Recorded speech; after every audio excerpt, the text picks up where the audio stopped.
أعوذ بالله من الشيطان الرجيم بسم الله الرحمن الرحيم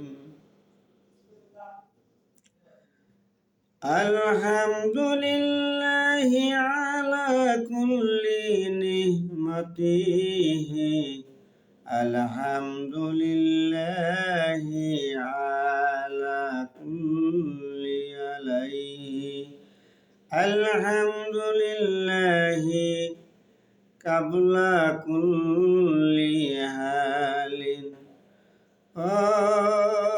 صلى الله على خير خلقه محمد وآله وصحبه أجمعين برحمتك يا أرحم الراحمين।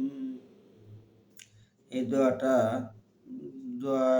দোয়ার ফজিলত সম্বন্ধে সাহাবীদের মধ্যে ইখতিলাফ করিয়াছে। আমিরুল মুমিনিন হযরতে ওমর রাদিয়াল্লাহু তাআলা বলেন, যে ব্যক্তি পরম ভক্তি বিশ্বাসের সহিত এই দোয়া করিবে, তাহার 600 বৎসরের আদায় করা নামাজ ইহার বরকতে আল্লাহ তাআলার দরবারে কবুল হইয়া যাইবে।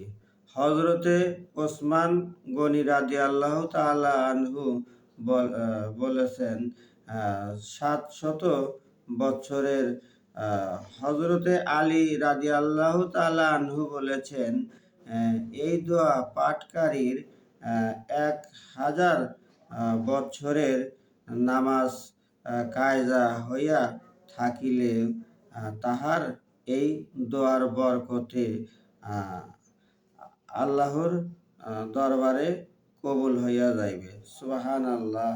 আসলে আমরা প্রত্যেকটা মুসলমানেরই এই দোয়াটা শেখা উচিত এবং এই দোয়া পাঠ করা উচিত, কারণ আমাদের তো নামাজ ঠিক মতো হয় না, আমাদের নামাজ তো আল্লাহর দরবারে কবুল হয় না।